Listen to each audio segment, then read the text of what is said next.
Hello, this is Ed Tyson from MMA Collector. Every week I will bring in a new piece of memorabilia from my personal collection and even bring in a few collector friends with some of theirs. Our goal is to raise awareness of MMA memorabilia collecting and discuss the historical people and fights that made this sport what it is today. Join me now while we take a stroll down memorabilia lane. Welcome back for another episode of MMA Collector. Here, we're going to take a look at a hard-to-get signed-by card from the early days of the UFC. After 7 UFC events, the cast of characters had grown and the fans were asking for a super tournament. And the UFC delivered the Ultimate in 1995. On a previous episode of MMA Collector, we showed the evolution of the event programs from the UFC. And this particular one is both an event program / poster. So it was a souvenir sold at Ultimate 95.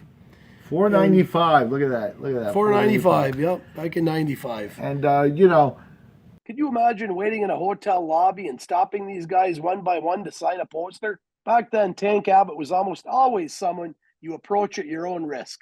But on Fight Week in 1995, my hat's off to the work that went into today's poster and getting it signed. Truly a throwback in the collector side as well. You're talking about ancient UFC history here, but this is big stuff, huh? This is big stuff. It even gets bigger on this half because this is signed by all the fighters in the 8-man tournament. You know, they call it, now they refer to something like this as SBC, signed by card. Right. In them days, they didn't do it. Nowadays, the UFC has 150 posters. All the fighters sit at tables, and they keep sliding the posters right down, and everybody signs them. So they sell, I want to say it's always 150 of those SBCs to the public. People chose to criticize, and the glaring omission was the absence of Hoist Gracie.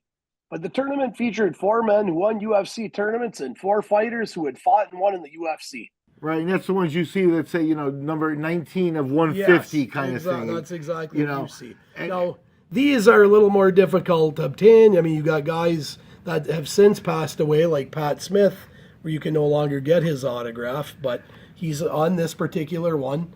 This one would have been purchased by somebody, and they would have just went and got the autographs on their own. They would have, maybe at that particular event, they were able to run into some of the fighters, or at other events, or just anywhere, but it's very neat to be able to have this you're right. by the card. With the chaos, especially of the early days, the fact that if you were running around at the event with this poster, if you were able to chase down all 8 of these guys, good luck. You probably were carrying it around with you. I even believe the alternates signed this one. I can't really read upside down what these are, but these might be the alternates here that didn't have a picture actually on the program. That's what I'm kind of thinking. I'm guessing, but this signature here looks like it might be Paul Varelans. Yeah, that looks like Paul Varelans, but that's right above his name.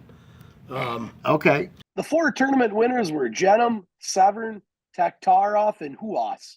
And the fighters invited were Varelans, Hackney, Benito, and the infamous Tank Abbott. Now, another cool thing about Ultimate 95, they returned back to Denver, Colorado. Mammoth Arena, I think there was 2,800 people in the crowd.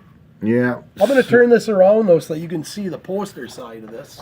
And that's what they were giving away. That's the commemorative poster and the whole thing. It's a nice quality poster. This one's in great shape, huh? It is. This was actually laminated. I know some people would rather have it not been laminated, but that's how I bought it. I personally wouldn't have done that because you can't really ever get them out of this.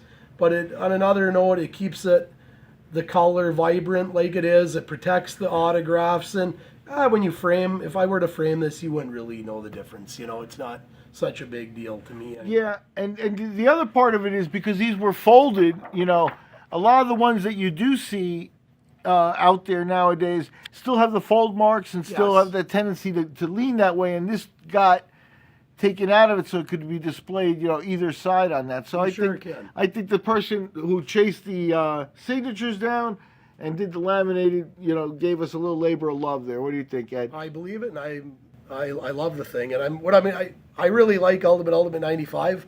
I do have some fight-worn memorabilia from that particular. Ultimate 95 is also referred to as UFC 7.5. Right. So yeah, that's pretty early days of the UFC. So I'm going to come on our next episode with an actual piece of fight memorabilia from UFC 7.5. Fight worn stuff. That's Ed's bread and butter. And we're going to go back to 1995 for next episode. Thank you very much for this beautiful piece, Ed. The Ultimate 95. An amazing tournament. But will we ever know its full backstory? Let's go over the UFC's history.